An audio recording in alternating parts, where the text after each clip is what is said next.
স্বামী স্ত্রীর ভিতরে ঝগড়া হলে যে 4টি কাজ করবেন না। নাম্বার 1, ঝগড়া হলে কখনো বিছানা আলাদা করবেন না। আমরা অনেক সময় ঝগড়া হলে বলি, তুমি এই ঘরে ঘুমাবা, আমি ওই ঘরে ঘুমাবো। এই কথা কখনো বলবেন না।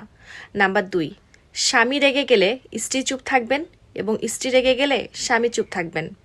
নাম্বার 3, বাচ্চা কাচ্চার দোহাই দিয়ে কখনোই আলাদা আলাদা ঘরে ঘুমানোর অভ্যাস করবেন না। এতে করে স্বামী স্ত্রীর ভিতরে ভালোবাসা কমে যায় আর দূরত্ব বেড়ে যায়। নাম্বার 4, স্বামী স্ত্রীর ভিতরে ঝগড়ার কারণ কখনোই পরিবারের অন্য সদস্যকে জানাবেন না। এতে করে স্বামী স্ত্রীর ভিতরে সম্মানটা কমে যায়। দেখেন, আপনার স্বামী সারাদিন বাহিরে কষ্ট করে কার জন্য? আপনার জন্য, আপনার সন্তানদের জন্য। আর আপনার স্ত্রী প্রচণ্ড গরমে, প্রচণ্ড ঠান্ডায় সারাদিন রান্নাঘরে কষ্ট করে রান্না করে কার জন্য?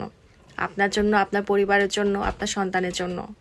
এই জন্য প্রত্যেকটা স্বামী স্ত্রীর উচিত দুজনের কষ্টগুলো